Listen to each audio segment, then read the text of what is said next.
Oi pessoal, Felipe Castelo Branco aqui de novo, estamos aqui em casa. Hoje eu catei aqui meu conterrâneo gaúcho, Dr. Danilo Costa Lunga, figura, vamos dizer, carismática lá em Dáquila, há mais de 25 anos, né? Já tem mais de 25 anos, né?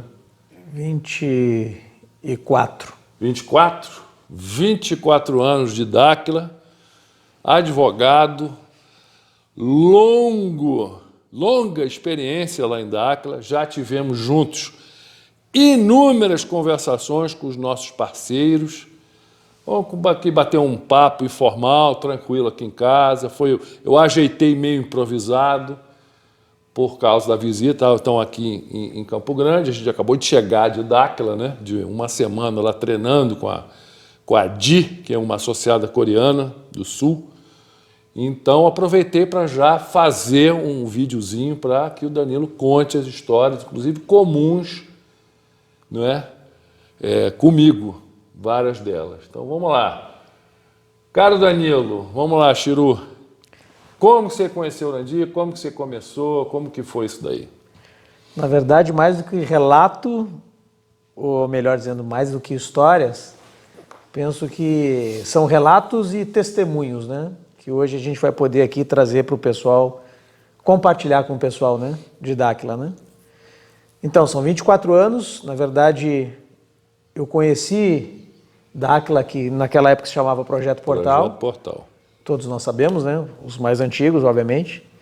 Conheci em janeiro de 2020, não, para ser mais exato, carnaval de 2020. 2020 não, 2000, carnaval do ano de 2000.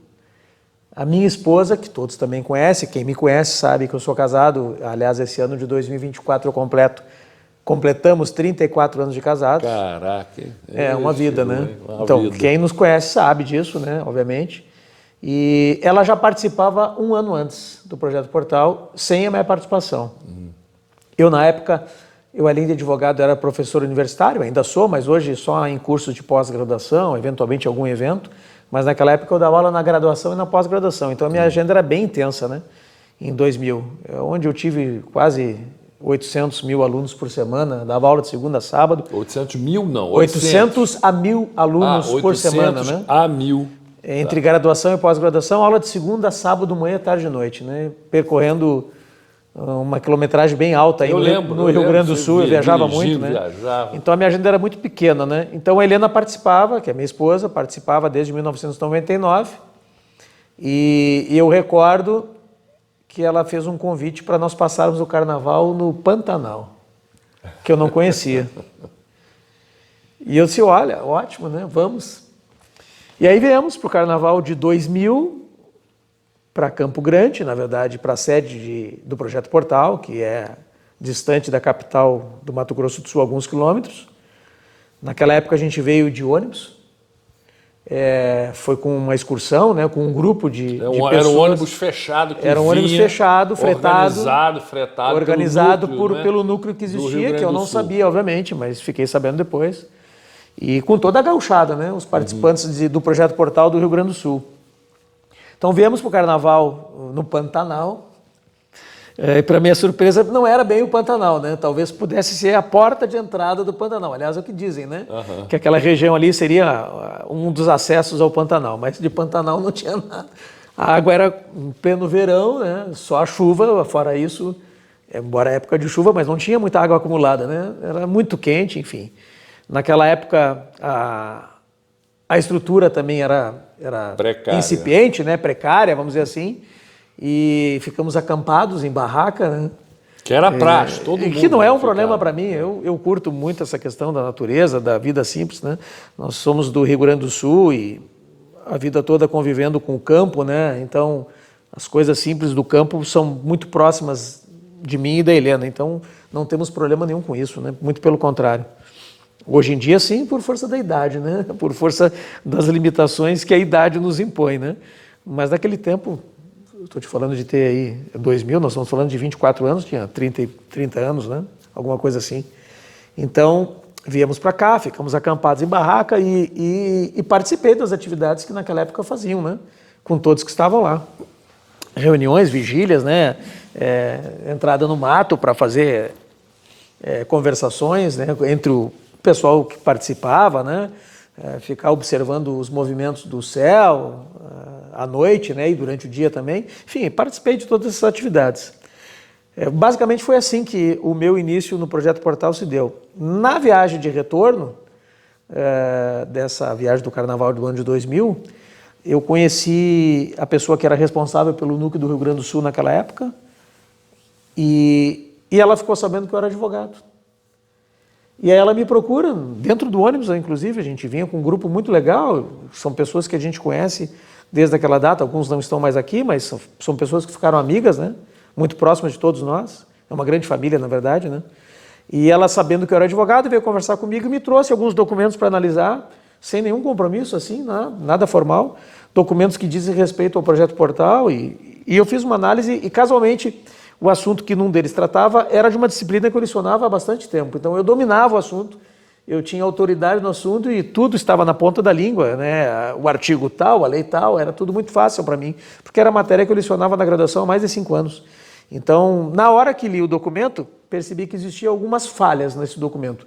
Ele havia sido redigido por um colega, mas ele tinha algumas inadequações, algumas insuficiências, e eu relatei isso para essa pessoa, que era a coordenadora da época, e ela me pediu, então, para partir daí fazer uma adaptação, uma correção, uma melhora nesse documento, né?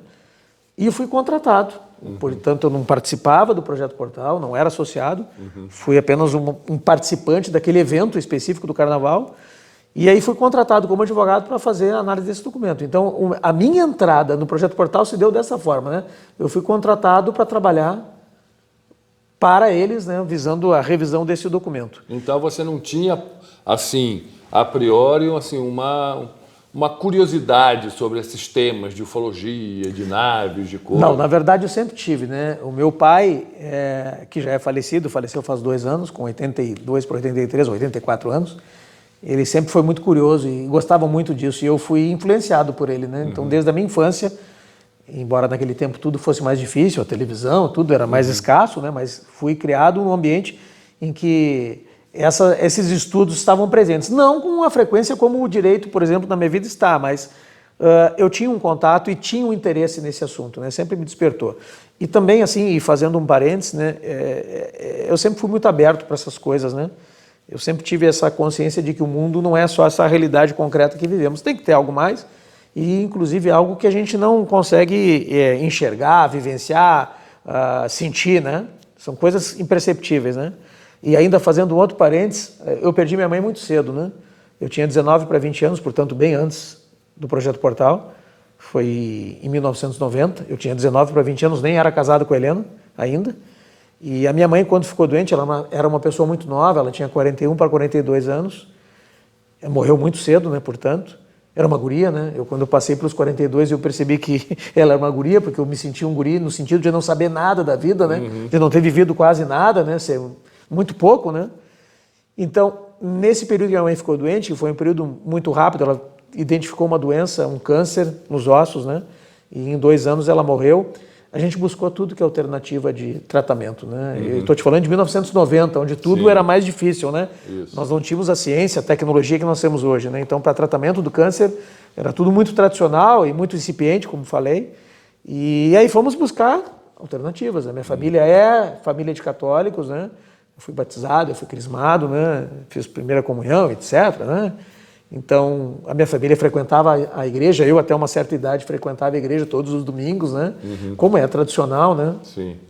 Meus avós, a minha mãe. Então, nós buscamos auxílio na religião católica, mas também buscamos em outras, né? E não tenho vergonha nenhuma de dizer, e muito pelo contrário, né? Fomos na Umbanda buscar esse auxílio, fomos buscar auxílio fora do estado, em pessoas que trabalhavam com cura de doença, né? Então, nós éramos sempre abertos a essas outras realidades, né? Em função de que, como disse, a vida não é só isso que a gente possa imaginar, né? Pelo menos esse é o convencimento que nós temos, né? E que eu tenho, né? Então, sempre fomos abertos. Então, quando vim para o Projeto Portal, e vim nessa forma, como um participante, como um turista, vim aberto para receber todas as informações, sem nenhum juízo de valor crítico, né? Apenas participei das atividades, tão somente isso.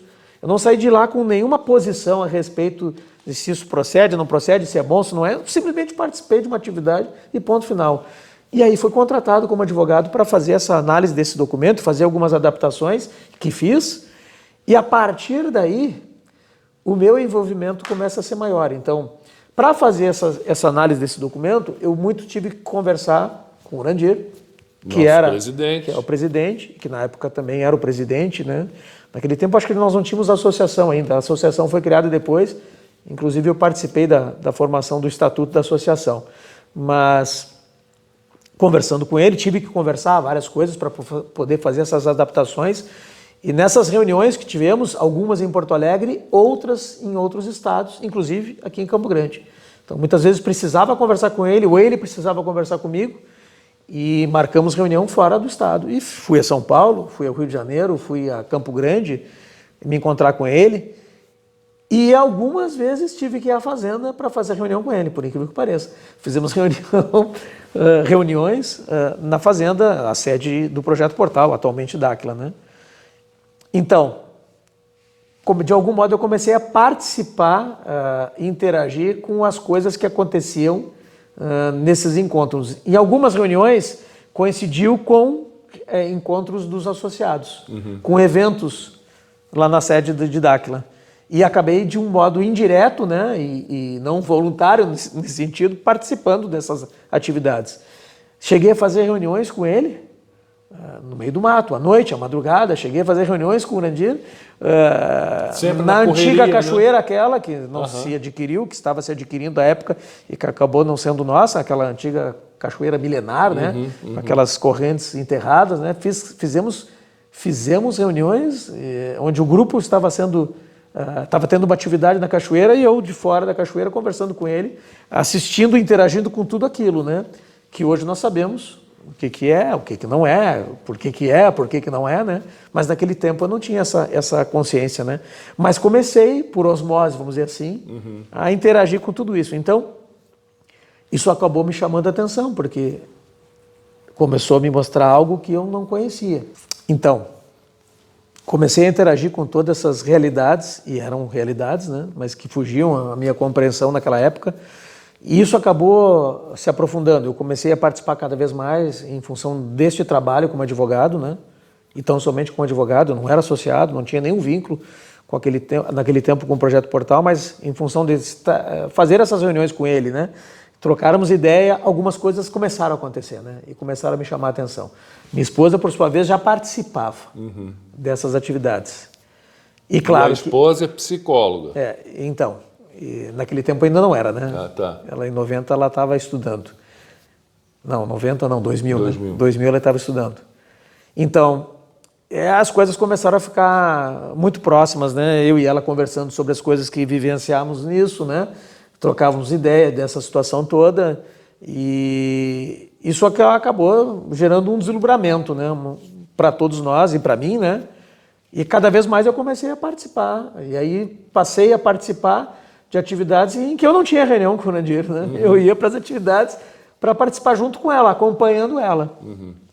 Isso no ano de 2000 e as coisas vão assim numa rapidez muito grande, né? Mudam, né? A minha participação, a meu envolvimento com o Projeto Portal acaba mudando muito rápido nesse ano de 2000 para 2001, né?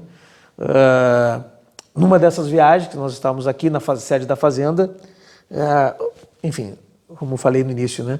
São relatos e testemunhos, né? E eu tenho diversos, né? Temos, né? Dezenas. Nós experimentamos dezenas, né? Dezenas. Mas eu também tive outros que não contigo, né? E com outras pessoas que estão aqui, que não estão mais, né? Então, talvez a gente precisasse de algumas horas, né? Quem me conhece sabe que eu falo muito, né? E muito, aí. Né? Mas vamos prolixo, tentar né? colocar aqui. Só para fazer um meia-culpa, né? Eu estou acostumado a lecionar para 800 pessoas de segunda a sábado, manhã, tarde e noite. Então, falar para mim não é problema, né? Agora, se é o que a gente está falando tem alguma importância, é outra coisa. Mas então, no ano de 2000, numa atividade que presenciamos, que vivenciamos aqui na Fazenda, eu não vou recordar bem o mês, mas talvez tenha sido metade do ano, no ano de 2000, nós acabamos decidindo por subir no morro. Aquele morro que fica em frente à sede. O morrinho lá que fica em frente. Não é o Morro do Rangstar, é o outro onde fazemos trabalho. Do nosso tempo era o Morro do Astar, né?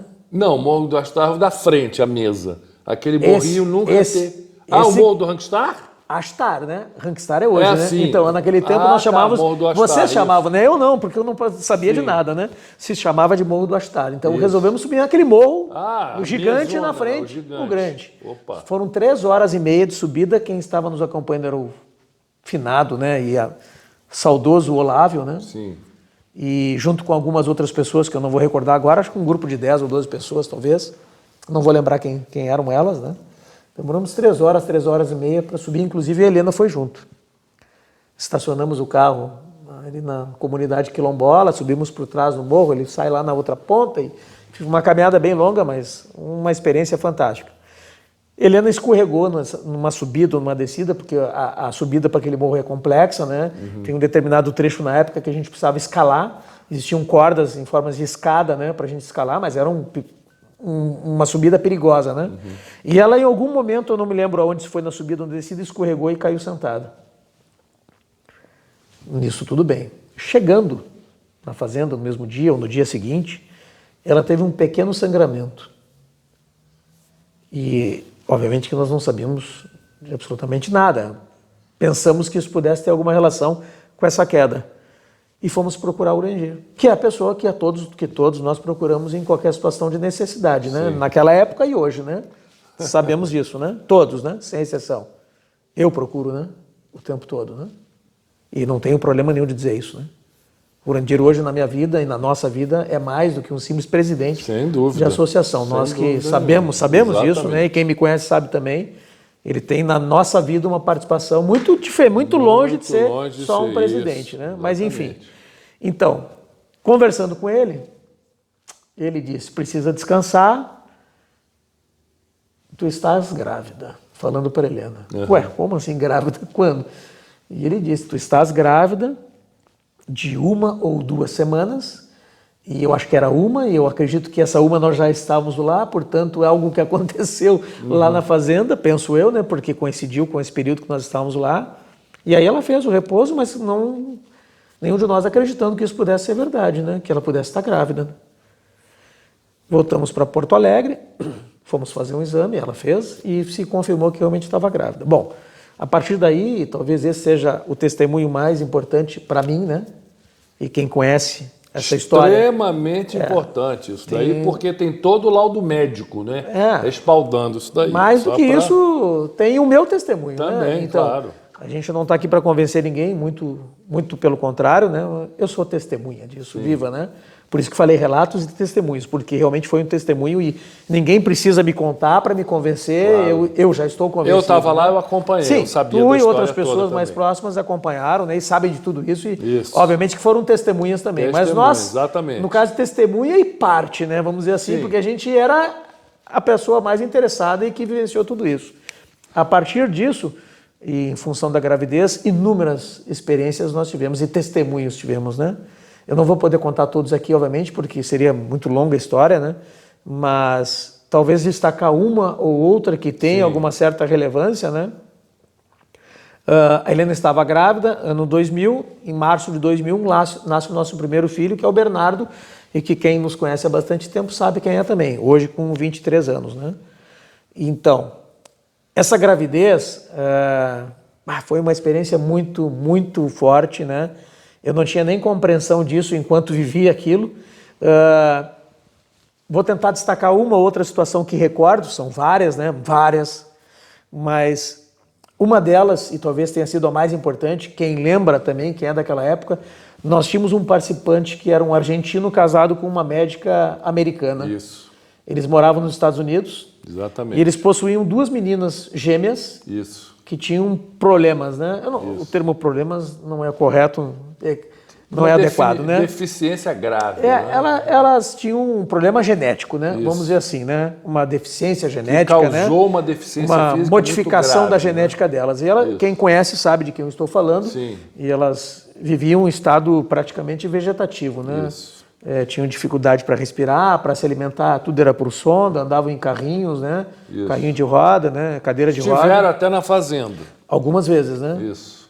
Então, eu não tinha nenhuma relação com essas pessoas, com os pais, né? Nem com as meninas, mas nós sabíamos quem era. Conversei algumas vezes com ele e com ela, né? Mas poucas vezes. Mas presenciei e vivi essa experiência num trabalho que foi feito com elas, com as meninas, lá na fazenda. Eu também estava. Lá nas Sondas, né, no lugar chamado Sondas. Tinham quase 300 pessoas acompanhando esse trabalho. Então, foi feito um trabalho muito forte e naquela época nós ficamos na casa da Auri. Quem lembra dessa época sabe, a Auri acabou nos acolhendo, nos recebendo como família, nós ficamos muito próximos da Auri, da finada e saudosa Auri também, né? E nós ficávamos na casa dela. Nessa viagem eu fui com um amigo meu, que na verdade é um senhor de 85 anos hoje, que era meu aluno na pós-graduação lá no ano de 2000, turma da qual eu fui para a Ninfa, inclusive, e ele ficou muito próximo de mim. Ele é meu sócio hoje, meu colega, né? Meu amigo, né? E ele é uma pessoa muito interessada nesses assuntos que fogem à realidade concreta da vida, e veio nessa viagem. E nós dividimos, eu e ele, a Helena ficou na casa da Auri, e eu fiquei com ele na antiga enfermaria. Lembra da enfermaria? Lembro. Ficamos ali e essa enfermaria ela tinha 2 ambientes, 2 quartos, que era no mesmo imóvel, na mesma construção, e o que dividia esses 2 quartos era uma parede que não ia até o teto. Não ia até o teto, exatamente. Era uma parede vazada. Era vazado. Então, quem estava num quarto no outro, ouvia tudo que acontecia num quarto e no outro. Então, dividimos, eu e ele ficamos num quarto, e quem estava ao lado nesse quarto? Esse casal com as 2 meninas. Com as 2 meninas. As gêmeas. Então, como eu já sabia, porque eu já as conhecia, e o casal, de que elas viviam em estado vegetativo, elas não tinham reação nenhuma em relação a nada. Sim. Nem choro, nem riso, nada. Elas, nesse dia, tiveram um trabalho que foi feito lá nas Sondas, que foi uma experiência fantástica para todos. Impressionante. Alguns viram isso, viram aquilo, outros não viram mais isso. De 300 pessoas. Alguns viram algumas coisas, outros não viram nada, mas o fato é que aconteceu, e aconteceu muita coisa, né? Que eu não vou entrar no detalhe aqui, porque a gente vai se alongar mais ainda. Então, neste dia, elas acordaram de madrugada chorando. Olha. O que para mim e para o meu colega que estava comigo e que sabia, porque eu contei para ele a história das meninas, foi muito impactante, né? Então, algo aconteceu na vida, na fisiologia, no físico, né, das meninas, para elas poderem ter essa reação que não tinham antes, né? Então, aquilo foi muito impactante para nós, né? E aí, tentando descobrir do que se tratava, por que existia, por que elas eram assim, por que tinha acontecido aquilo, conversando com o Urandir, ele deu algumas explicações que eu acabei guardando, embora não dominasse quase nada de ciência, de genética, mas acabei absorvendo aquilo do meu jeito. Fecho parênteses. Então, seguindo Helena grávida, nós tendo algumas experiências em função da gravidez, indo por uma atividade, um encontro dos associados lá no interior do Rio Grande do Sul. Na viagem, tem um fenômeno. Eu tinha acabado de comprar um carro 0 quilômetro, ninguém tinha andado no carro, só eu. Então fomos fazer a viagem, eu, Helena e mais um amigo nosso, que participa. E durante essa viagem a Helena passou muito mal, ficou enjoada, e faz parte da gravidez. Paramos na estrada, para ela poder se recompor, e quando ela retorna ao carro, ela vai sentar, ela percebe que tem alguma coisa no banco. E ela pega essa coisa no banco, e quando ela pega, são aquelas pedras discoides que todos que são de projeto, de Dáquila, conhecem. Eu lembro disso. Que encontram em tudo que é lugar, em atividades, em encontros, em contatos, né, perdidas no campo, né, na terra, que já foram, inclusive, analisadas por uma universidade dos Estados Unidos e por uma universidade do Brasil, e que atestaram, através de documentos, de laudos, que se trata de uma pedra cuja composição tem elementos que não são conhecidos na Terra. Simples assim, né? Simples assim. Não precisamos dizer mais nada, né? Então, quando se pega esse objeto, era uma pedrinha discoide. E aí, no primeiro momento, ela diz, é a pedra que é dela. E eu disse, é a pedra que é minha, porque todos nós temos uma pedra dessa, ou quase todos, né? E o nosso amigo é dele. Não, a nossa pedra cada um estava com a sua e não era de ninguém. Ou seja, nós tínhamos 3 pedras no carro e surgiu uma 4ª. E imediatamente ela ficou bem, não parou o enjoo e tudo mais. Seguimos viagem para o destino nesse lugar no interior do Rio Grande do Sul, numa fazenda, para essa atividade de campo, o encontro dos associados. E por eu ter uma relação estreita com o Urandir, em função de que tratei desses assuntos jurídicos com ele, acabamos tendo uma relação, construindo uma relação mais estreita, na verdade, acho que desde aquela época, né? E até hoje a gente tem uma relação muito estreita e franca, né? A ponto de cada um poder chamar o outro a hora que for e conversar do que quiser. Um amigo, né? Vamos dizer assim, né? Isso. A gente poderia dizer que a gente se considera como amigos, ou participantes da mesma família. Então, por ter essa facilidade, acabei conversando com ele, expliquei o que aconteceu, e neste momento em que ele viu a pedra e escutou o que eu contei, ele disse: eu já sei o que é, mas vou te pedir algum tempinho para confirmar, mas o que é algo relacionado com as filhas, com essas duas meninas gêmeas. Sim, desse casal da americana com a argentina. Quando ele falou aquilo me impactou de um jeito, porque eu na mesma hora pensei, é algum problema com o filho que a Helena está carregando, um problema genético. Foi a associação que eu fiz. E acabei não comentando com a Helena isso, porque como mãe não poderia ser a notícia mais desesperadora e traumática na vida dela. Então guardei essa informação para mim, não contei para ninguém.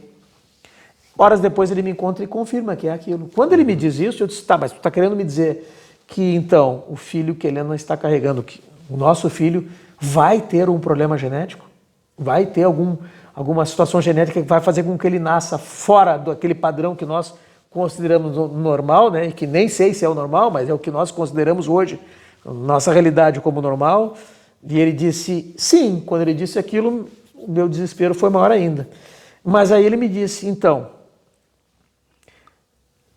essa notícia te impacta, ela aparentemente é ruim, mas aí ele passou a me explicar de que essa anomalia genética da qual o meu filho, o Bernardo, era portador, ela era uma boa notícia e não ruim. Eu disse: mas como assim? Eu não consigo entender. E aí, fazendo um parênteses, nesse dia dessa experiência, outro parênteses, né? Nesse dia da experiência, nessa enfermaria onde dividimos o quarto com essas meninas e que elas acordaram chorando, no dia seguinte, uma participante que não está mais com a gente aqui, muito querida lá do Sul, que nós sabemos quem é, muito querida, saudosa, ela vai visitar esse casal para falar sobre essa situação toda, e ela era muito religiosa, nós sabemos, ela fez doutorado na Itália, etc. Sim. E aí, nessa conversa para lá e para cá, e eu e esse meu amigo sentados ali escutando tudo, né? Sem querer, estávamos dividindo o mesmo ambiente, e esse casal pergunta para ela, mas ela comenta que bênção, né? Para eles ter aquelas meninas. Que alegria, que felicidade, que coisa divina. E eles não conseguiram entender aquilo. Uhum. Como assim? Que bênção, que alegria. Como assim divino? A gente passa por uma série de dificuldades, as meninas passam, né? É só sofrimento, é só dor, é só angústia, né? Do ponto de vista deles, como pais, né? Com certeza. E ela explicou, do ponto de vista dela, religioso, né? E aí não vai nenhum preconceito em relação a isso, muito pelo contrário, mas ela explica que aquilo sim era uma bênção, porque Deus jamais entregaria os seus filhos, que são as meninas, para qualquer um cuidar. Ele jamais faria isso. Se ele entregou para eles, é porque eles seriam as pessoas únicas no universo capazes de cuidar dos filhos de Deus, e eles também são filhos de Deus, pelo menos essa ideia nós temos, né? E aquela informação também me chocou. Então, quando ele me contou, voltando, quando o Urandir me falou disso, a gente ficou muito impactado, mas ele trouxe a boa notícia. E eu tentei entender essa boa notícia conforme aquilo que eu ouvi por essa amiga naquela época. Tentei conciliar essas duas informações, porque eu não conseguia, naquele primeiro momento, impactado por aquela informação, entender aquilo como sendo uma boa notícia. Mas ele me disse: então, com as meninas aconteceu esse defeito genético porque a gente não conseguiu, elas não foram trabalhadas para que o defeito fosse uma perfeição. Foram essas palavras que ele usou. Uhum. E aí eu disse: então, me explica melhor, porque eu não consegui entender nada. Ele disse: então, o que o teu filho que está sendo gerado tem, eu vou tentar explicar com as minhas palavras, que não sei se são mais adequadas, mas ele disse, é algo como assim, um excesso de frequência, de vibração, de energia, né? E isso, se não for trabalhado, direcionado, organizado dentro daquele corpo físico, vai danificar geneticamente ele. Que foi o que aconteceu com as meninas. Sim. O que nós temos a oportunidade de fazer agora é justamente direcionar essa frequência, essa energia, o nome que queiram dar, não importa, né? Para que não danifiquem a genética. Muito pelo contrário, tragam a perfeição, o benefício genético. E aí, em função disso, ele passa a nos dar uma série de orientações durante a gravidez, do que fazer, como fazer, não fazer. Os trabalhos foram se intensificando em relação a isso, né? E aí algumas outras experiências tivemos, né? Não raras vezes a gente percebia, e a Helena em especial percebiam coisas que estavam acontecendo com ela, né, durante a gestação. Numa outra ocasião também ele nos disse que nós faríamos um exame, que é um exame normal para a mulher que está grávida em determinado período da gestação, e que o resultado, ele disse isso para nós, é um testemunho, portanto, tá? Ele avisou antes. Não quero convencer ninguém, esse é testemunho, antes. É testemunho. Então, nesta ocasião, que eu não vou recordar exatamente qual foi o período de gestação, mas quem é da medicina e trabalha com isso vai saber facilmente, ela teve que fazer um exame que chamava transnucência nucal, acho que esse é o nome, transnucência nucal. Se não me falha a memória também, me perdoem se eu estiver cometendo alguma bobagem em falar isto, né, porque não é da minha área, mas se eu não me engano esse exame ele mede o líquido que tem na coluna, em alguma parte do corpo, né, que dá a indicação de possíveis anomalias genéticas, né. E existe um padrão também, que é universal, para o resultado desse exame, que eu não vou saber repetir agora, mas uso aqui como exemplo, assim, para cada 3.000 partos, nasce com algum problema, né? Existe uma referência mundial para isso, né? O que significa dizer isso? Toda vez que o exame der esse resultado, está normal. Sim. Tudo que der abaixo desse resultado pode trazer alguma preocupação. Então, esse resultado deu assim, em vez de 3.000, deu 10 por 1. 100 por 1, eu não recordo agora, mas foi um número muito baixo. Em que... Ou seja, aumentou a probabilidade de ter problema. Nesse caso, o resultado foi tão grande que o médico, quando analisou, disse que era certo, né, que ia ter alguma anomalia genética, né? Então, isso ele nos disse, voltando, ele nos disse que nós faríamos esse exame e que nesse exame, isso antes de fazermos o exame... O Urandir disse que nós faríamos esse exame, Helena, no caso, faria, e que antes desse exame, melhor dizendo, que o resultado desse exame traria uma notícia ruim, mas que a gente não se preocupasse, que isso é normal no exame. Por quê? Porque a nossa ciência não tem a capacidade, a tecnologia, vamos dizer assim, de identificar a perfeição. E ela lê a perfeição por falta de tecnologia adequada para chegar nesse conceito. Ela identifica a perfeição como defeito. Como defeito. Inclusive não tem ferramenta para consertar, não tem tecnologia para fazer o ajuste para que nasça com essa perfeição, com esse plus, não é, genético, vamos dizer. Então, sai o resultado, isso nos preocupa, e a Helena mais ainda. O médico já na mesma hora sugere fazer aminocintese, é isso, né? Eu acho que retira o líquido da bolsa, né? E nós sabemos que esse exame, pelo menos é o que se sabe, né? Naquela época se sabia que aquele exame tinha um risco muito alto de causar um dano ao feto, né? E na mesma hora nos inclinamos a fazer. E aí, obviamente, que peguei o telefone e liguei para ele.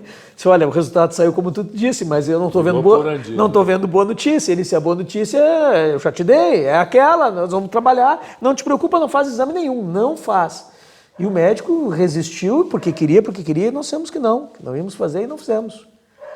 E, enfim, aí vários acontecimentos nós tivemos durante a gestação, mas o que importa de tudo isso é que o Bernardo nasceu com perfeição genética, né, vamos dizer assim, né?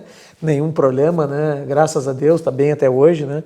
Nunca tivemos problema nenhum, né? Isso aí se deu vamos dizer, pelo uso do conhecimento da tecnologia dos parceiros para fazer essa correção. Isso aí respaldado.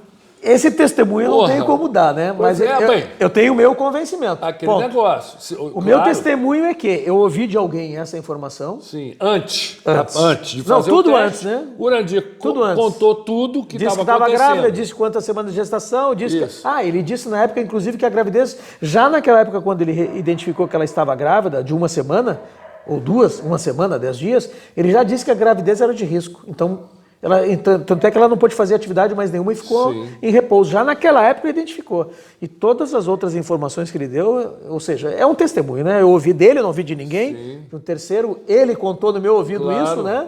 E eu tive a prova documental. Mas assim, o interessante é que ele relatou tudo isso para você antes, Urandir. Aí você foi lá, fez as análises médicas, os médicos constataram que a probabilidade de ter essa deficiência genética era gigantesca, não é? Ou seja, sem sombra de dúvida. E aí vocês passaram por inúmeros vamos botar assim, direcionamentos do Urandir, com o uso da tecnologia dos parceiros, e ao nascer está Bernardo perfeito. Inúmeros trabalhos foram feitos, né, por ele, né? A gente veio na fazenda, voltou na fazenda, fazíamos atividades lá, e existiam interações, né, trabalhos, né, com os parceiros, com ele, né, justamente para tentar fazer a adequação dessa suposta anomalia, né?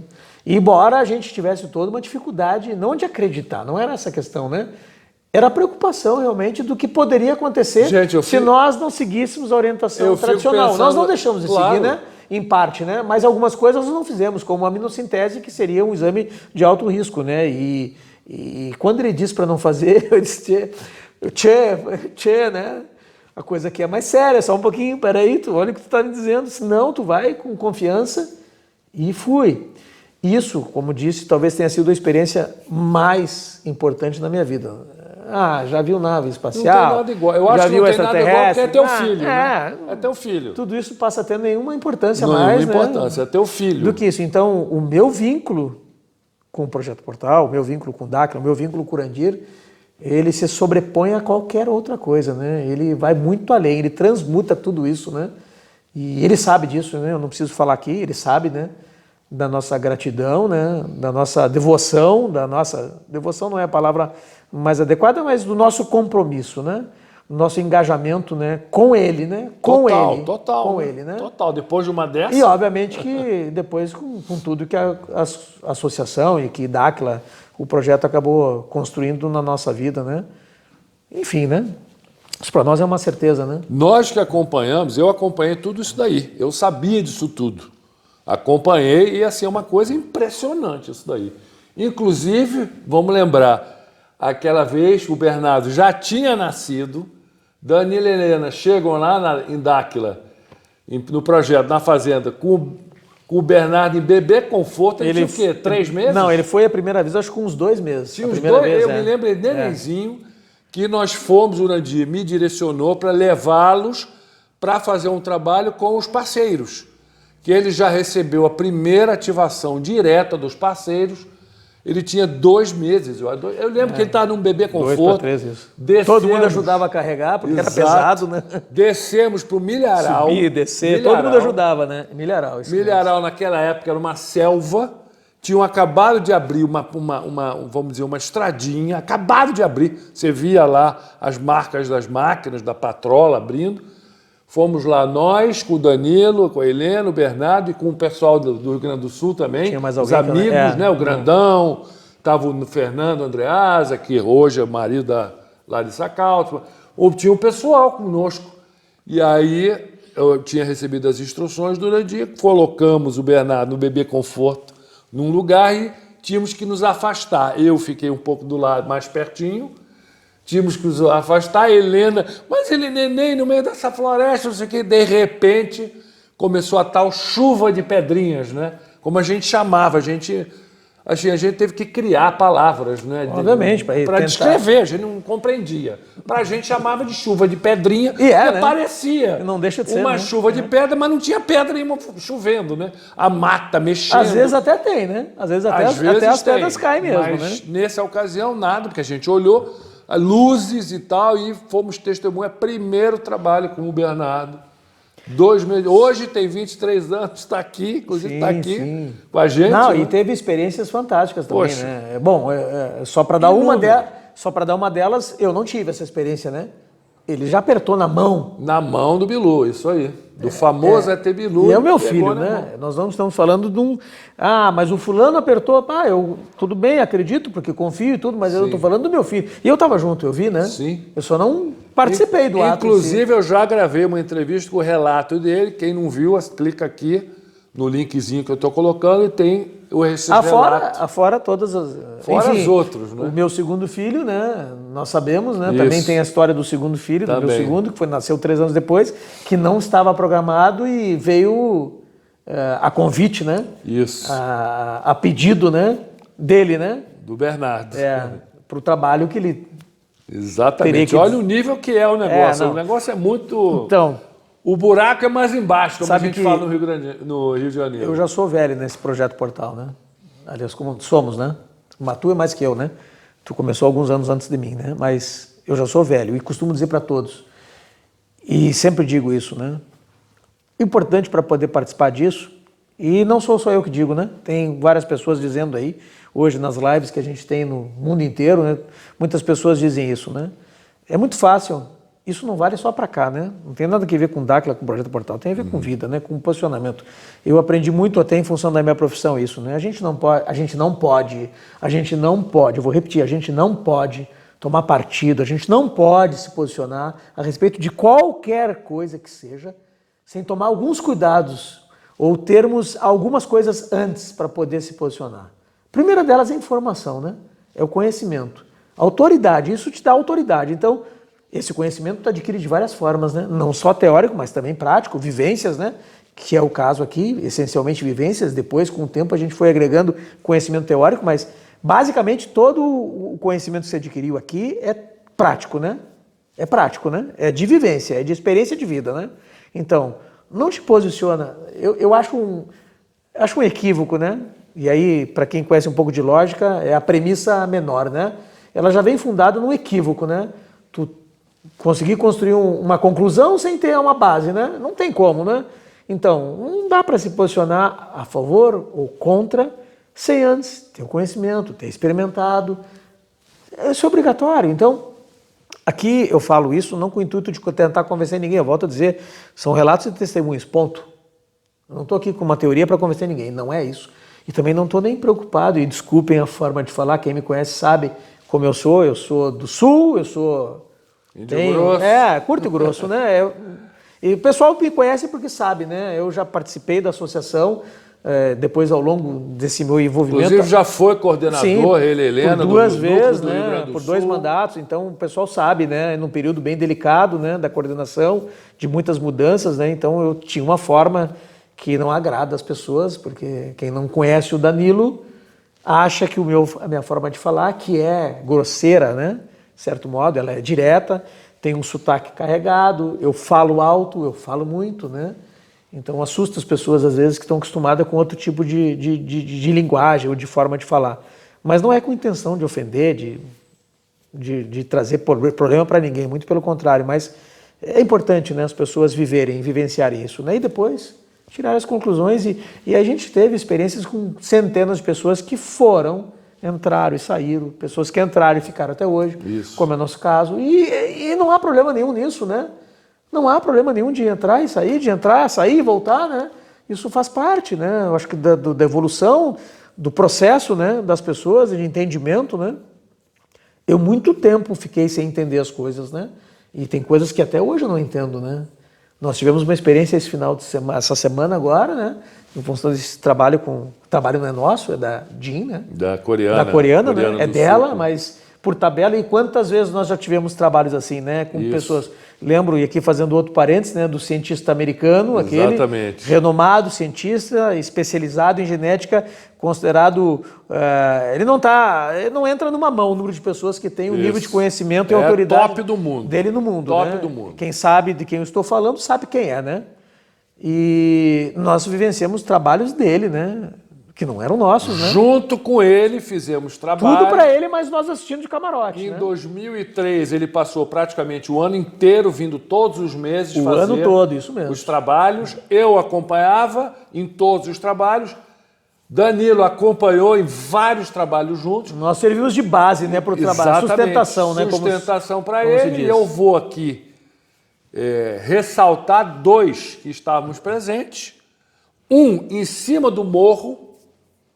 Foi em cima do morro, não o morro do Rockstar, o morro onde damos as voltas, que fazemos os trabalhos, que a gente estava sentado num lugar que chamamos de marcas, onde tem as marcas das sapatas das naves não é? Fossilizadas, vamos dizer, na rocha, não é? E estávamos sentados, eu, ele e o cientista, uma bola dourada de luz naquela árvore. O cientista imediatamente, mas o que é isso? Uma bola de luz gigante, gente.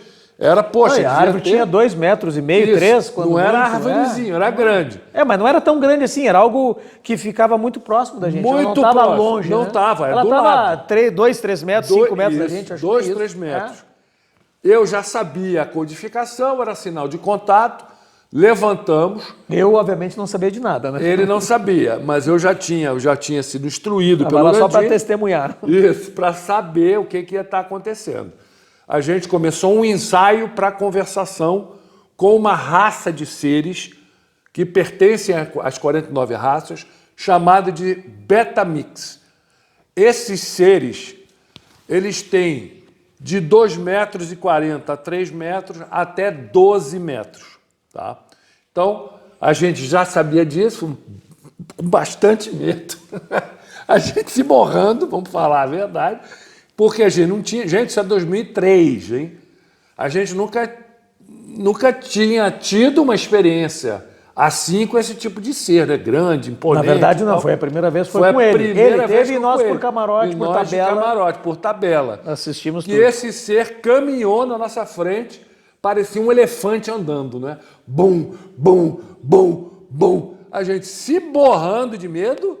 Poxa, e ele andou, deu para visualizar levemente a silhueta. O medo foi a primeira vez, não é? Foi um primeiro namoro, como o Urandir falava, isso aí vocês estão no namoro, né?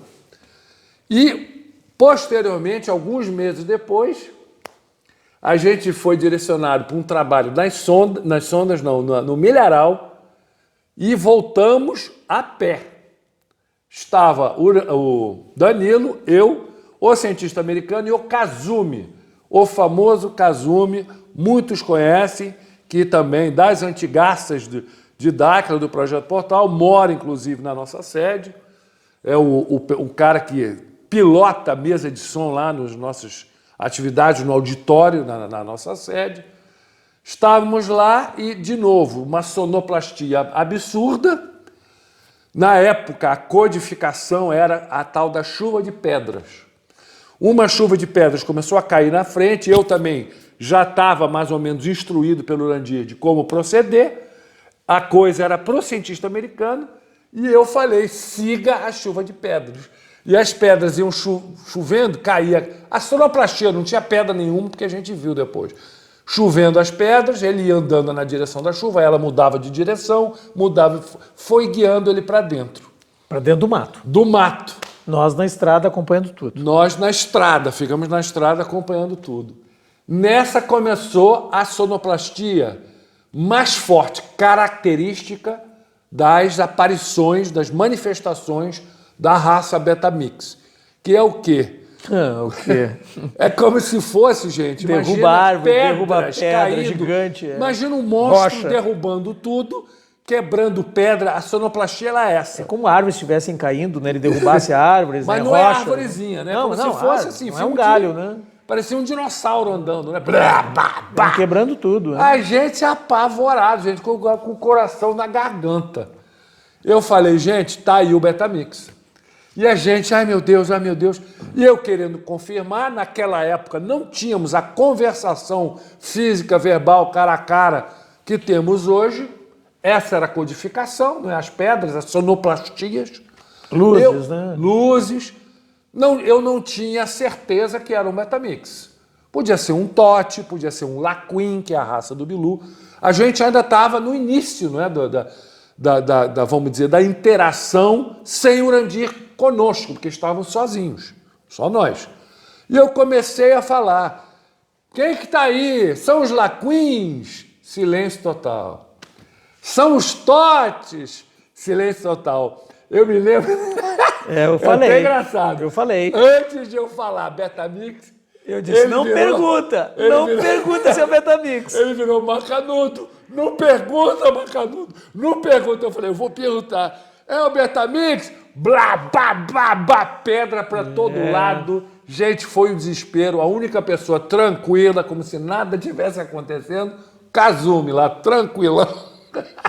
Eu me lembro Nós apavorados. A gente apavorado. E também o seguinte... Não, e o cientista também, porque ele, se tu lembrares, ele estava chegando muito próximo. Muito próximo. E ele não enxergava. A gente dizia, ele está aí, tá aí aonde? À tua direita, à tua esquerda, tantos metros. Ele, não, mas eu não estou vendo nada. Ele não via por quê? Porque ele enxerga... As pernas do bicho eram as árvores para ele. Ele não enxergava as pernas. Ele não enxergava, ele tinha que olhar para cima. Não tinha como olhar para cima, ele não sabia. Exatamente, ele não sabia. E se tu lembrar também, ele abriu um farol no frontal, né? Exato, é isso que eu vou falar. nós enxergamos de lá. Isso que Foi ali que nós identificamos onde é que ele estava precisamente. Exatamente, isso é importante. Por quê? O Urandir me havia instruído na época. Por que a gente sente um medo? Mas não é, gente, não é medinho, não. É um cagaço de se borrar. É um negócio fora do mundo. Por quê? Porque o nosso subconsciente não tem registrado a frequência desses seres. É uma coisa de outro mundo. A nível consciente não temos essa percepção, mas no subconsciente sim. E quando eles estão numa distância superior a 7 metros, que era o caso, a gente não consegue sincronizar. Aliás, eles não conseguem sincronizar conosco, que uma vez sincronizado nos dá uma neutralidade, uma tranquilidade. Ele estava muito afastado. Eu sabia disso. Então, o que acontece? Eu comecei a falar, Betamix, não sabia nome, não sabia, estava chamando pela raça dele, que eu sabia. Betamix, você pode nos sincronizar conosco? A gente está aqui se borrando de medo, sincroniza para a gente ter uma tranquilidade. O frontal dele, ele acendeu o frontal, um farol, e a gente viu também que ele estava acima da copa das árvores. Então ele devia ter, no nosso cálculo, entre 8 a 12 metros de altura, gente. Sim, porque era um lugar, uma baixada. Era uma baixada, ele estava acima. A copa das árvores é que ele estava acima. Era algo ele realmente iluminou grande. O farolzão, não é? Eu consegui ver a silhueta dele, consegui ver também, já tinha um treinamento um pouco mais avançado na época, com um capuz, parecia um capuz com uma coisa muito, muito colada, mas assim, bem, bem sutil, porque ele acendeu essa luz, parecia um farol de, sei lá, de navio, um negócio gigante, gente, monstruoso. Aí deu uma certa, tranquilidade. A gente ficou um pouco mais tranquilo, se a gente pode falar. E aí você vai lembrar também disso. Me chega o Urandir correndo de pijama. Lembra? Claro. Chegou correndo de pijama. Urandir, o que aconteceu? O cientista está quase morrendo de medo. Aí os ultras me acordaram para vir aqui, senão ele pode ter um treco. Para tirar ele dentro daquele campo que estava afetando ele. Estava afetando ele. E ele saiu com o olho esbugalhado, suando que nem um porco, lembra? Com uma cara... Eu lembro da cara dele assim, de choque total. E o Ura deu uma mexida. As experiências com esse cientista foram dezenas também. Dezenas. Testemunhei várias situações, tu também, né? E não só nós dois, mais gente, mais pessoas, né? Mas com ele tem muita coisa. A gente teria que fazer uma entrevista e uma outra reunião só para tratar disso, porque são coisas realmente chocantes, né? Para nós que não conseguimos compreender tudo isso, que foge do concreto, do material, né? E nós todos vivemos nisso, né? É difícil, né? De compreender. Mas eu testemunhei, né? Experiências, fenômenos, né? Desculpa. Com o cientista que realmente impactam, né? Eles fora essas, balançam, né? Vamos botar aqui. Fora essas experiências que a gente acabou de contar aqui, uma outra experiência tua que foi muito marcante. Você tem alguma, mas que marcou forte também, como essa? Eu acho que fora do Bernardo. A maior, do Bernardo não conta, a mais importante filho, foi né? essa, Óbvio que né? é a mais importante. São muitas, né? Eu te confesso que eu tenho dificuldade assim de lembrar de todas e poder te dizer agora. Recentemente eu passei por uma situação agora, no mês de dezembro, né? Algumas pessoas sabem, os mais próximos, né? Eu tive uma situação de um problema de saúde que surgiu, não do nada, né? Na verdade eu já tinha esse probleminha, mas que não era um problema na minha cabeça, mas acabei sendo internado em emergência, né? Para ser operado, coisa que eu nunca vivi na minha vida, né? E ali também eu tive algumas experiências, né? E o Bernardo, meu filho, estava comigo, e ele também teve essas experiências, né?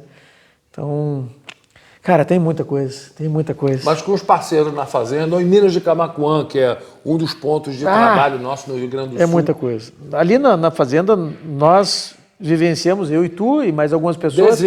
Dezenas com o Betamix, né? Diversas situações, né? De presenciar luzes, né? Árvores, sonoplastia, pedras, né? Luzes, né? Agora, mais recente, vamos pegar uma mais recente, Minas de Camaquã. Minas de Camaquã também temos diversas, né? Vamos pessoal lá, que frequenta uma aí, mas só para dar uma ilustrada para o pessoal. Então, fica difícil assim escolher uma, porque foram tantas em Minas de Camaquã. Nós que participamos dessas atividades sabemos que em Minas as coisas são muito fortes, né? Lá nós tivemos algumas experiências que foram consideradas únicas, né? E uma delas, que foi a daquela personagem feminina, né? Lilith. Que assim chamada, né? Nome de Lilith. Ela teve uma interação com todos que estavam lá, né? Deixou marcas, né? Marcas físicas. Né? Físicas, né? Da presença dela, né?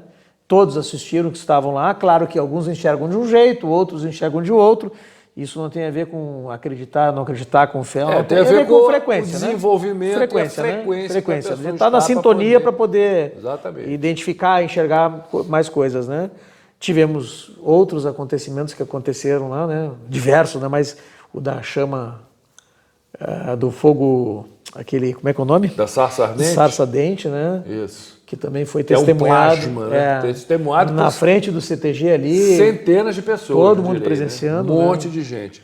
Minas de Camaquã é interessante porque lá tem um deserto artificial que foi criado pelos dejetos, não é? O rejeito da mina foi despejado nessa área, né? Isso. E acabou criando um deserto, né? Criou um deserto gigantesco, esse deserto com inúmeros minerais, não é? Que criou esse vórtex energético propício a todas essas atividades. E o interessante de lá justamente é o fato de ser um deserto aberto, não tem muita vegetação. Então você consegue ver, né, os seres correndo, andando, mexendo, fica uma coisa muito mais fácil, né, para as pessoas. Para quem não conhece, né, o deserto foi formado pelos rejeitos da mina, né? Que era uma mineradora de cobre, né? Não vou lembrar o nome agora da mineradora, mas enfim, uma mineradora bem conhecida, né? Que era de um playboy carioca, de um milionário carioca, né? Mas enfim, o deserto ele é bem grande por força desse rejeito e é só areia. E nas suas bordas, eventualmente algum mato, né? Algum capão de mato, como a gente chama lá, né? Com algumas árvores. Mas as atividades são sempre feitas no deserto. Meio. Lá no meio tu encontra árvores muito pequenas, né? Que nasceram do próprio rejeito, né? Mas o bonito de lá é justamente isso, esse espaço muito grande, gigante, na verdade, que se tem uma visualização do céu fantástica também. É tudo escuro, é no meio do campo, não tem luz na volta, como numa cidade, né? A gente tem a comunidade de Minas de Camaquã, que é formada por 200 casas. Então, pessoal, tivemos aqui um pequeno problema, acabou a bateria do spot, tive um problema no vídeo gravando, então vamos aqui meio improvisado mesmo, a gente está falando de Minas de Camaquã, não é? Do deserto, das inúmeras coisas que aconteceram lá, mas eu quero resgatar o teu testemunho do cientista americano, porque o Danilo estava envolvido desde o começo e essa história nunca foi contada, é a primeira vez que a gente vai contar isso. Tu diz em relação a como ele chegou? Como ele chegou, exatamente, como que se deu isso. Tem muita gente que me pergunta, como você foi o testemunho de tudo isso? Você podia aproveitar aqui e contar como que foi. Então, um associado acabou presenteando o cientista americano com aquele primeiro livro que o Urandir escreveu, que se chama Mensagens Extraterrestres. Nesse livro tem um capítulo, uma parte de um capítulo que trata sobre questões genéticas, de ciência, de genética, né? De medicina, enfim. E aí quando o cientista americano recebeu o livro e começou a ler, ele se deparou com essas informações de genética que são da área dele, né? No mesmo instante ele me liga para perguntar quem era o autor do livro, como ele tinha aquelas informações, como é que ele sabe disso, como é que sabe daquilo. Eu não soube responder absolutamente nada, não sei quem era o autor. e como ele tinha dado as informações pelo que eu sei, né? Obviamente, pelo que eu tenho como sendo a informação, de onde essas informações vêm, né? E ele disse, mas então, eu quero conversar com essa pessoa pessoalmente, vamos ter que agendar uma reunião. Eu disse, tudo bem, mas tu está nos Estados Unidos, ele está no Brasil, e aí? Não, eu vou ao Brasil. Então tá. Organizamos essa vinda dele para o Brasil, acabamos realizando esse encontro do Urandir com o cientista americano em Santa Catarina, numa praia formada basicamente por pescadores, uma praia muito simples. Eu fui buscá-lo no aeroporto, Urandir, em Florianópolis, juntamente com o Alexandre, o Grandão. Grandão, irmão do Fernando Andreasa, marido da Larissa Kautzmann. Então, fomos buscá-lo no aeroporto e nos encontramos com o cientista nesta praia que já estava lá. Nessa ocasião, nós ficamos ali de um dia para o outro, né? Então, dormimos uma noite na praia e no outro dia nós levamos o Urandir para o aeroporto.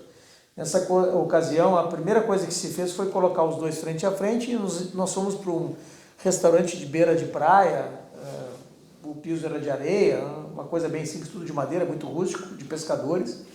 E ali eles ficaram, acho que umas 4 horas conversando, os dois numa mesa, e eu, o Alexandre e uma outra pessoa que estava junto com o cientista, ficamos na mesa ao lado, ou em frente, acompanhando a distância, mas deixando os dois conversar. O que me causou surpresa nessa conversa foi justamente que os dois conversaram de genética de igual para igual. Pelo menos do meu ponto de vista, que não sei absolutamente nada de genética. Por que eu digo de igual para igual? Porque tinha perguntas e respostas, né? Das duas partes, né? Ou seja, fluiu um diálogo, uma conversa entre os dois, não ficou só um falando, né? E o outro ouvindo, né? Então, no mínimo, isso mostra que as pessoas estavam conseguindo se comunicar e que tem informações, tem conhecimento para embasar esse diálogo. Lembro dessa conversa, um determinado momento que o Urandir fala para ele da existência de um determinado cromossoma, né? Não é minha área, então me perdoem os que conhecem, né? E o cientista americano, na mesma hora, disse, não, esse cromossomo não existe, isso não existe no nosso DNA. E aí o Urandir explicou como esse cromossomo existe e onde ele está. Quando ele deu essa explicação, o cientista ficou embasbacado, como a gente costuma dizer, né? De queixo caído, não acreditando que aquilo pudesse estar ali e ele e nem a ciência ter alcançado. E aí seguiram nessa conversa, inclusive o Urandir puxou um papel e fez alguns desenhos para mostrar para ele como chegar, teria que particionar, dividir, eu não vou saber explicar isso, então nem me arrisco a fazer, né? Mas o fato é que eles falaram de algo que o cientista não conhecia, que o Urandir sabia, e que supostamente poderia ser um absurdo, mas que não tinha absurdo nenhum, o próprio cientista acabou reconhecendo. A conversa não acaba aí, obviamente, se estende por algumas horas, mas depois disso, até porque quando ele me perguntou a mim, e perguntou o próprio Alexandre sobre o Urandir, a gente falou algumas coisas, ou pelo menos a impressão que nós temos, o que nós sabemos sobre ele, né? O que nós temos como sendo o Urandir, né? E aí, nessa segunda etapa, que aí foi na residência onde nós ficamos, uma residência muito simples também, de pescador, né? Lá o Urandir passou a realizar os fenômenos, né? Os tais fenômenos, ditos fenômenos. Que o Urandir realiza, né? E que eu já fui testemunha, presenciei diversas vezes, né? E tu também, né? Obviamente. E outros centenas de vezes, né? Tantos, né? E aí ele fez coisas que realmente o cientista e todos nós, né? Porque para mim aquilo tudo bem era novo. Nós estamos falando de 2001, 2002 talvez, acho que 2000 para 2002. Isso tudo era muito novo para mim. Eu nunca tinha experimentado isso, nem com o próprio Urandir. Então, tudo que ele realizou ali também me chocou. E aí nós estamos falando de chuva de pedras na sala, com todos nós... No meio da casa, todos nós assistindo as pedras caírem, né? Com teletransporte, coisas que estavam num determinado ambiente da casa e foram parar no centro onde nós estávamos, né? Derrubada de coisas que estavam na casa, né? Em cima de um armário, numa parede, né? Então, o relógio no pulso do cientista americano foi adiantado, né? Só com a energia e a frequência dele. Eu lembro que o Urandir pediu para ele olhar o relógio para dizer que horas eram, se ele estava funcionando, era de ponteiro, então tinha o segundeiro, né? E depois disso, ele pediu para o cientista colocar a mão em cima do relógio e mentalizar a hora que ele quisesse, sem falar para ninguém. Pensa numa hora que tu quer. Hora e minutos que tu quiser. Eu não vou lembrar que hora e minuto claro, era isso, obviamente, sim. né? Mas ele pediu isso e aí, claro, ele pensou em alguma coisa. Em seguida que ele tirou a mão de cima do relógio, o relógio estava na hora e no minuto que ele pensou, né? E é claro que ele nos disse qual era a hora, qual era o minuto, conferimos e não tínhamos porque não acreditar no cientista, que ele era a cobaia ele era o cético desse experimento, né? O cético e a cobaia, né? Ele que estava experimentando tudo isso. Então, o relógio no pulso do cientista americano, o Urandir pediu para ele, antes de colocar a mão sobre o relógio, visualizar a hora e mentalizar uma hora, mas sem revelar para nós que estamos ali. E aí o cientista fez isso, colocou a mão em cima do relógio, mentalizou a hora, que nós não sabíamos qual era, e aí, em questão de segundos, pediu para tirar a mão, e quando tirou a mão, estava na hora e no minuto que ele pediu. Ele ficou enlouquecido, não entendendo aquilo, e nenhum de nós entendendo, obviamente, né? Como é que tu fizeste? Que truque é esse? Que sacanagem é essa? E não teve explicação, simplesmente assim, né? No teletransporte que eu fiz comentário, também é interessante isso aí, e isso foi um testemunho meu também, e eu vivenciei intensamente isso, porque fui eu que acabei participando desse fenômeno. Nós estávamos na varanda dessa casa, que tinha uma vista magnífica para a praia, e entre os fenômenos que ele fez ali fora, um deles ele pediu para algumas moedas, e aí alguém tinha moedas, enfim, 10, 20, 30 moedas, colocaram essas moedas sobre a mesa, né? E aí ele pediu para que o cientista encostasse, botasse a mão, pegasse na mão algumas dessas moedas. Não vou lembrar quantas, tá? 2, 3, 4, 5. E ele se retirou desse local, junto com o Alexandre, se não me falei, foram para dentro da casa. Ficamos eu, o cientista e mais uma outra pessoa que estava com o cientista ali. E ele pegou 4 ou 5 moedas, não vou lembrar agora quantas, mas eram 20, 30 moedas, e ele pegou algumas, né? Ficou com elas na mão um pouco, foi que ele pediu que ficasse com elas na mão, e as colocasse de novo no lugar que ele havia retirado a moeda. E disse que depois, um de nós, que não ele, embaralhasse essas moedas. E nós fizemos isso. Fui eu que fiz. Eu mexi nas moedas que estavam ali. E aí não me pergunta qual ele encostou, porque eu não vou lembrar, mas o cientista memorizou, porque eu fiz com cuidado essa mexida, né? Troquei uma para cá, estavam todas viradas com o mesmo lado para cima e para baixo, portanto, para não ter moedas diferentes. Elas não eram iguais, tinha algumas iguais, outras 5 centavos, 10 centavos, tinha tudo que é tipo de moeda, né? Mas se fez esse movimento. E aí o Urandir foi chamado e ele tinha que identificar quais o cientista tinha tocado. E ele identificou todas. Aquilo também foi surpresa para todos nós, inclusive o cientista que ficou sem entender absolutamente nada. Ele pediu para ele escolher uma dessas 4 ou 5, ainda continuando esse fenômeno, ele pediu para escolher uma dessas 4 ou 5 moedas que ele havia tocado e que essa moeda que ele escolhesse, ele colocasse na mão. E na mão do cientista, a moeda entortou. Ela dobrou. Na mão dele. Na mão dele. O Urandir só pediu para ele mentalizar alguma coisa, que eu não vou recordar o que é, se era uma luz, pensar em alguma coisa, eu não vou lembrar agora disso, mas a moeda na mão do cientista dobrou a moeda. Porque a gente sabe que é quase que impossível da gente fazer, mesmo com uma mão forte. Imagina a mão fechada, onde o cientista sequer pensou em dobrar a moeda. Ela dobrou sozinha. Dobrou e ela escureceu, mudou de cor. Quando ele abriu a mão, aquela moeda ficou daquele jeito toda amassada e escura, diferente das outras. E ele largou a moeda junto com as outras na mesma. E aí nós continuamos conversando, ele ficou indagando o Urandir por como isso, por que isso, por que isso acontece, o que ele faz, enfim, é uma explicação que eu não vou saber repetir aqui agora. Mas o bonito dessa história é o relato, né? E o relato é o testemunho que eu tive em relação a isso. E não parou. Fomos para dentro da casa e as moedas todas ficaram lá, todas, inclusive a dobrada. Nós continuamos a conversa e entramos para casa para continuar a conversa lá. Nisso, entre outros fenômenos que ele fez, ele disse, vamos fazer um teletransporte. Nos reunimos em círculo, um do lado do outro, na sala, e ele disse, vamos teletransportar alguma coisa. E aí, o que a gente pode teletransportar? Ele perguntou. Quando ele perguntou, obviamente que eu estava muito no início de tudo isso, e sem saber, e sem ter noção absolutamente de nada, eu disse, eu escolho. E ele disse, o que é? Uma moeda. Daquelas que estão lá fora. E aí ele disse, tá bem. Qual moeda? A que tu entortou e ficou escura. que estava lá na mesa. Eu escolhi, ninguém mais escolheu.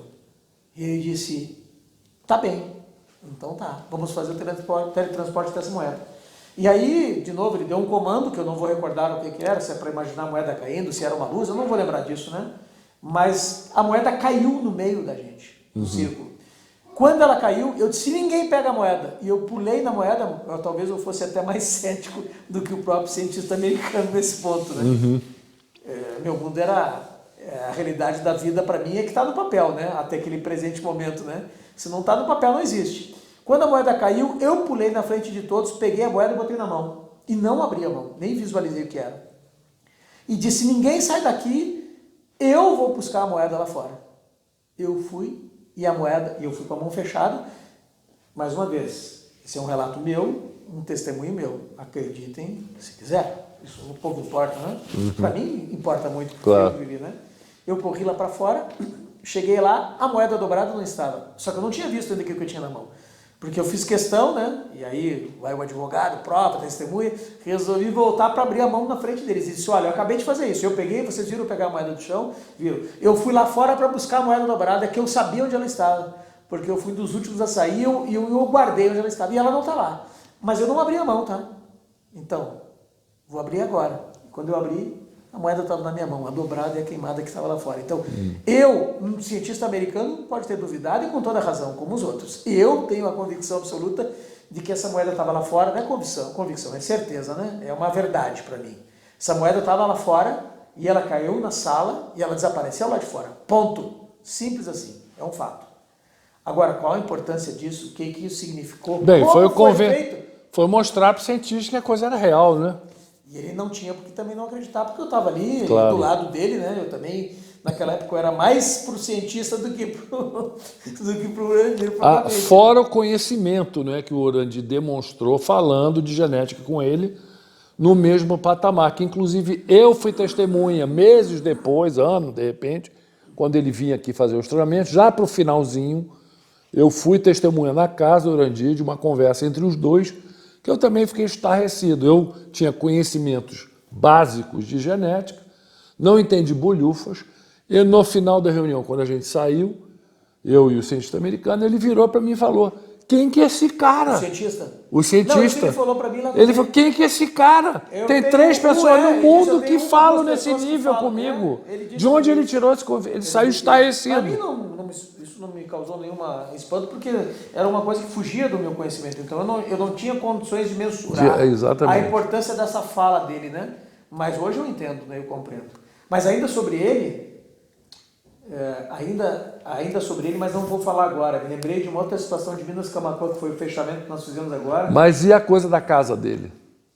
Mas então, antes de contar isso, essa de Minas Camaquã, nós fomos para uma atividade de campo, e eu estou retornando de lá, com o Urandir no carro e o Alexandre. Eu já falei isso antes? Não, você falou antes, agora nessa... mas vai falar isso não está gravado. Não. Ainda sobre o cientista também, algumas coisas, alguns acontecimentos que lembro, né? Nós estávamos em Porto Alegre, naquela época eu era coordenador do Rio Grande do Sul. A gente tinha acabado de fazer um evento num hotel, isso era comum acontecer no Brasil inteiro, onde o Urandir ia palestrar, né? Se reunia uma vez por mês, a cada 2 meses. E nós terminamos o evento 9h30, 10 horas, 10h30 da noite, fomos jantar, eu, ele, mais algumas pessoas que eu não recordo agora quais eram, né? A gente está jantando e toca o telefone no meu celular e era o cientista americano.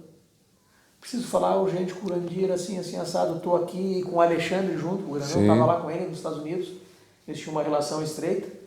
E estou aqui com ele e está chovendo pedra de discórdia na porta da minha casa. Olha a loucura, hein?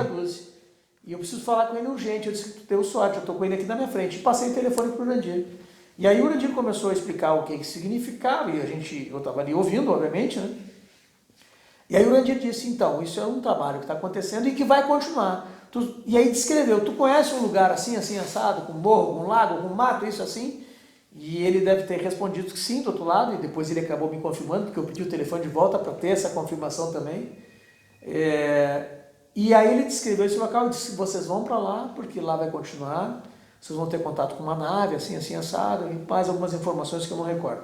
No que ele terminou, eu pedi para ele devolver o telefone e perguntei, escuta, esse lugar que ele descreveu, tu conhece? Ele disse, claro que eu conheço, ele está a 15, 20 quilômetros da minha casa, fica aqui na região onde eu moro, estou indo para lá agora com o Alexandre. E aí depois ele acabou mais tarde me ligando, eu já não estava mais com o Urandir, para dizer que realmente lá, claro que ele falou com o Urandir também, que tinha acontecido o que o Urandir descreveu no lugar que ele descreveu, né? E o Urandir nunca tinha colocado os pés nesse lugar. Eu acho que se querem previsualizar na internet, que naquele tempo era ainda precária, né? Bem precário, não tinha. Não tinha Google Street, alguma coisa que não devia existir, né? E aí tem uma outra coisa do cientista também, que é um outro fato também que eu vivenciei. E ele chegou aí, não é? O cientista foi no local, fez o trabalho, fez contato, nave, tudo, ou seja, foi... Eu não lembro agora o que aconteceu. Foi nave, eu lembro que ele me falou também, ele me ligou e contou isso. Para mim, ligou foi fantástico, fantástico, ele ficou estarrecido. Então, isso não é um testemunho meu, mas é um testemunho no sentido de que eu ouvi do cientista, né? E que não era participante compromissado como nós somos, né? Em relação à Dáquila, né? Ao projeto Portal naquela época. Um outro acontecimento, eu também tenho uma relação estreita com o cientista, por isso que falava tanto com ele também, né? Eu tinha uma relação já com ele, então ficou tudo fácil o diálogo, a gente tem uma relação de confiança e tudo, assim como com o Alexandre, né? Então, existia um diálogo, né, entre nós, mesmo antes do Urandir surgir na vida dele, né? O projeto Portal surgiu na vida dele. Então, por isso que também falo com autoridade aqui, porque sei do que estou falando e a importância que isso tem, pelo menos para mim, né? Um outro acontecimento com um cientista que foi muito impactante, todos vão lembrar do dia 11 de setembro de 2001, né? Todos nós sabemos o que significa essa data, o mundo inteiro sabe, né? As Torres Gêmeas, né? Então, na noite anterior, o cientista sonhou que as Torres Gêmeas estavam sendo destruídas por 2 aviões e que desmoronavam. Na manhã seguinte, e aí tinha um fuso entre o Brasil e eles, que eu não recordo agora qual era, eu não me lembro se ele estava no oeste ou no leste dos Estados Unidos naquela época morando, eu não recordo, acho que era no leste, estava na região da Califórnia, em Los Angeles, não tenho bem certeza. Não, ele já estava no norte, ao lado de Nova York, numa regiãozinha muito próxima, que é onde ele reside até hoje. Então, ele me ligou para me contar isso, que havia sonhado, no dia 11 de setembro, pela manhã. Eu disse, tu tem que falar com o Urandir imediatamente, eu não sei, eu não tenho condições de dizer nada sobre isso. Sonho, né?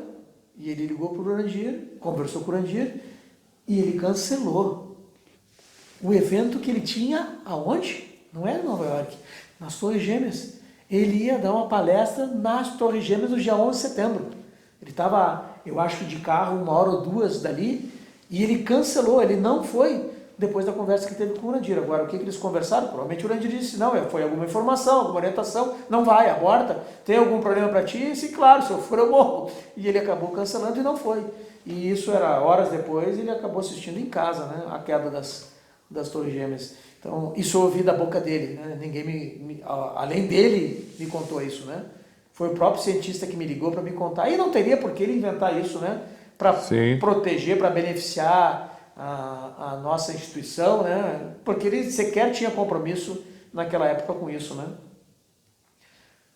Uma outra situação que eu recordo agora também, falando nele, nós vimos voltando de Minas do Camaquã, de uma atividade, eu, o Urandir e o Alexandre no carro, eu dirigindo, o Urandir do meu lado e o Alexandre atrás. E em um determinado momento, que eu também não vou saber precisar agora, o cientista americano recebeu uma amostra de uma tecnologia. O Urandir deu para ele. Sim, eu lembro bem. E ele levou, sim, tu sabe disso. E essa tecnologia ele levou para ser analisada no laboratório dele, que era um dos mais avançados do mundo. Ainda é, né? Ainda é. E num outro laboratório da universidade. Sim. Da universidade da qual ele fazia parte e faz até hoje. Então ele fez no laboratório dele e no laboratório da universidade. E o Alexandre estava, porque tem uma relação muito estreita com ele, estava com esses laudos em inglês, obviamente, todos na pasta com ele. E nós vimos conversando sobre isso. E o Alexandre nos leu o resultado dessa análise. E o resultado da análise dessa tecnologia, dessa amostra dessa tecnologia, é de que ali haviam identificado um dos maiores, se não o maior, antioxidante já conhecidos. Era algum produto, né, para poder prolongar a vida, que é o que o cientista americano sempre buscou, né? Isso também eu testemunhei, né? Ouvi da boca do Alexandre esse relato com base nesses documentos, que eu não li, porque estavam com ele, eu estava dirigindo, mas ele me traduziu os documentos para todos nós, para mim e para o Urandir, né? É o resultado desses laudos, né? E que o Urandir teve acesso, obviamente, e tu também, né? Tu sabe disso. Isso. Nessa mesma ocasião, em que voltávamos para Porto Alegre, desse evento em Minas do Camaquã, que fica distante umas 3 horas e meia, 4 horas de carro, não tem como chegar de avião, só de carro. Nós tínhamos dormido muito tarde, pela manhã, acredito, e saímos no final da manhã. Se dormiu muito pouco, porque o Urandir tinha um avião de retorno para São Paulo, para cá, não recordo agora, no início da tarde. Então nós tínhamos que correr para chegar a tempo de não perder o voo. Então se dormiu muito pouco, 4, 5 horas talvez, né? Todo mundo cansado, mas eu estava dirigindo e eu como gosto de dirigir, não tenho sono, mesmo com sono não tenho sono, eu curto, tenho um prazer muito grande em dirigir. Quem me conhece sabe disso. E aí estava dirigindo, o Urandir do meu lado dormindo e atrás o Alexandre dormindo. Isso depois de nós ter, no início da conversa, tratado dessas questões e outras tantas, né? Num determinado momento da viagem, o Urandir acorda assustado. Ele acorda com um susto, como se tivesse dado uma travada, alguma coisa no carro. Ele acordou assustado. Para quem me conhece também sabe que eu gosto de brincar com quase tudo, né? Fiz uma brincadeira com ele. Não te assusta, quem está na direção sou eu que estou conduzindo o carro, sou canhoto, fica tranquilo, não tem problema nenhum. E eu vi que ele ficou incomodado com esse susto dele. Mas não dei muita bola. Mas eu percebi que ele continuou e eu comecei a apertar ele.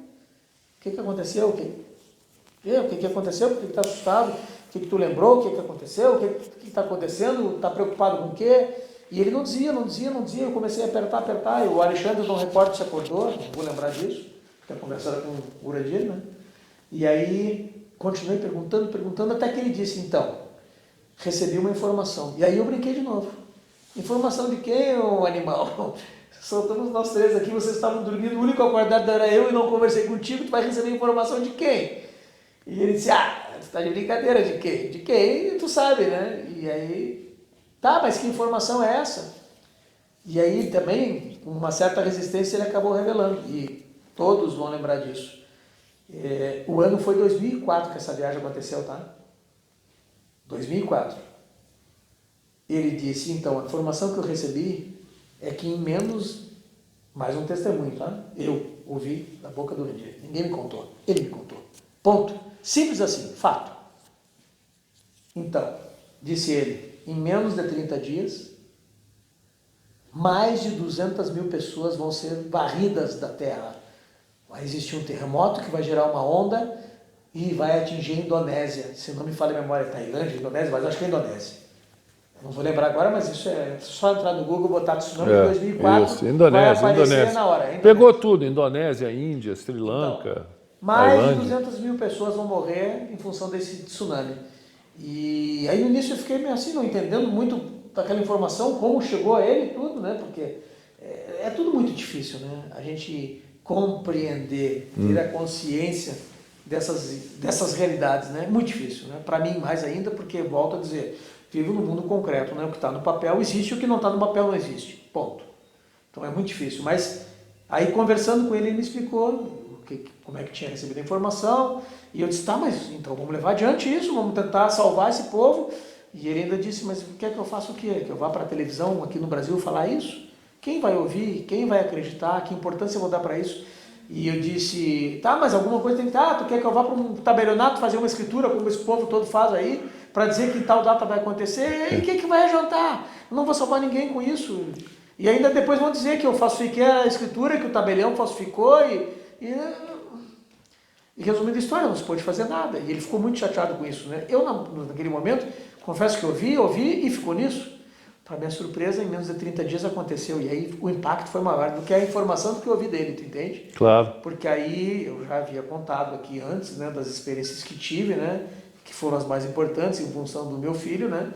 Mas essa também foi impactante, né? Então, como isso chega para ele? Por que vem para ele? Os parceiros, Não, né? Qual é o sentido disso? Pouco importa. O que importa é que ela existe. Essa informação chegou. Se é ele que está viajando, se é ele que está sonhando, se é ele que está delirando, se são parceiros que... Claro que importa, né? Nós sabemos disso. Mas para a grande massa pouco importa. O que importa é que isso é real, ponto. É concreto. E isso, mais do que uma informação simples, né? Neste caso, né? Nós estamos falando de informação que afetou o mundo real, né? No caso de tsunami, varreram 200 mil pessoas da Terra, foram varridas da Terra, né? Então, a gente tem que começar a perceber isso, né? De que o mundo não é só isso, né? Não é só pagar conta, né? Pagar o aluguel, pagar o condomínio, pagar a luz, pagar isso, pagar aquilo, trocar de carro, fazer viagem. Isso é muito bom e todos nós fazemos e temos que fazer. Ponto. Simples assim. Isso é a vida que a gente tem, a realidade que a gente vive que nos foi dada. Ponto. Mas não é só isso, né?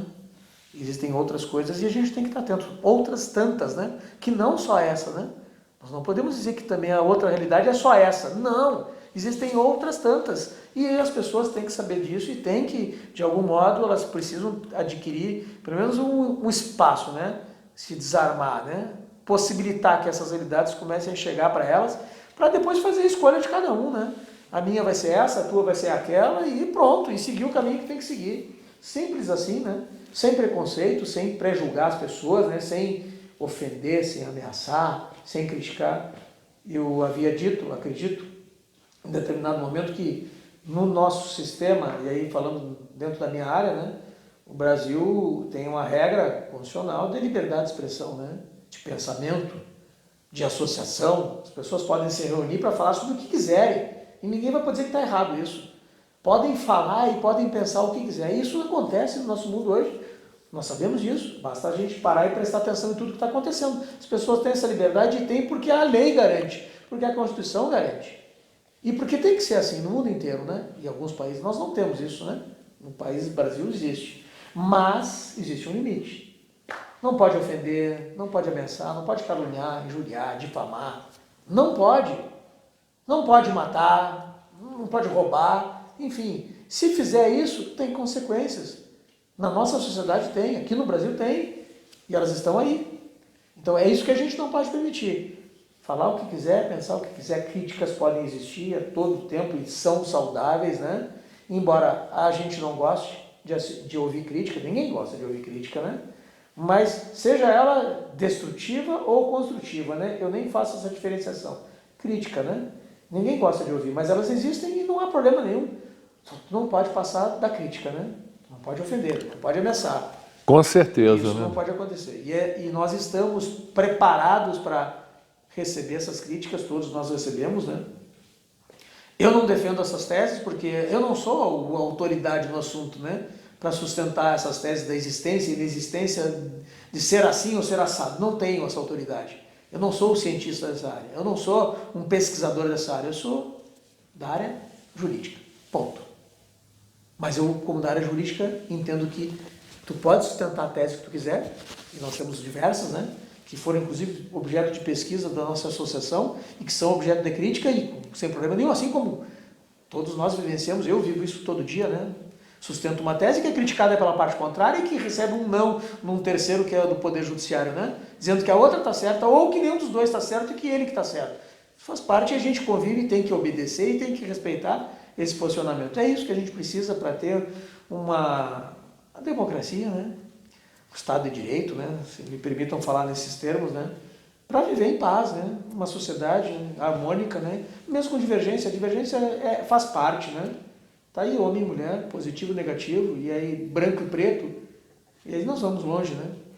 Então, fruta, legume, o intuito maior aqui é justamente trazer esses relatos inéditos, é a primeira vez que a gente fala, que o Danilo fala sobre isso, trazer a testemunha dele, né, desses assuntos todos, principalmente quando a gente fala da ocasião que o cientista americano esteve aqui, foram alguns anos que ele gravitou aqui em torno do Projeto Portal e tal, foi o autor de análises dessa tecnologia, vamos botar assim, inovadora, não prosperou por N razões, mas é importante que aconteceu, que ele esteve aqui, que ele corroborou com a sua testemunha também, cara a cara, inúmeros conversas não, porque naquela época a gente não entendia, mas inúmeros cara a cara, ser presente em vários também, contando essa história de como ele chegou aqui e tal. Isso é muito importante para o pessoal saber que a gente tem uma história. Aí 27 anos já, você aí há 24, mas o Dáquila, o Projeto Portal, já existe há 27 anos, um percurso aí bem longo, muitas histórias, muita coisa interessante, com implicações profundas, tudo isso. O importante é trazer isso daqui para o pessoal mais novo, as pessoas interessadas no assunto de Dáquila, que está, né, movimentando, principalmente aí com Ratanabá ultimamente. Então, para ver que a gente tem uma história, poxa, longuíssima, muito rica. Então, eu queria agradecer todos, aqui. Né? É todos verdade. Que participam tem, né? Uns mais, outros menos, mas todos têm uma história rica. Claro, com certeza. Foram, né? É que 24 anos é bastante coisa, né? Tem 24 anos então, disso, né? Eu não comecei ontem, né? E realmente vivi um período, né, intenso, né, de mudança no nosso grupo, né? E também disso. Trabalhos, interações. Era muito rico a coisa, tinha muita coisa, muita gente. Então, o importante é isso, trazer para as pessoas, para vocês ficarem sabendo. Então, vamos encerrar aqui, porque a gente tem compromisso. Eu peguei aqui de supetão o Danilo para ter essa conversa, para registrar, para passar para vocês. Essas histórias, esses relatos são muito importantes. Não é? Foi até meio improvisado aqui. Me perdoe, aqui teve problema técnico com a gravação, a luz do spot terminou a bateria, mas é assim mesmo. O que interessa são as informações. Agradecer de novo ao Danilo e vamos continuar. Mais para frente vamos fazer mais vídeos, vamos gravar mais relatos, porque são muitas histórias que a gente tem. Isso aqui foi só uma palhinha para vocês, né? Já se inteirarem de muita coisa importante que já passou por Dáquila, pelo Projeto Portal. Então, um abraço a todos, obrigado de novo, até a próxima. Um abraço.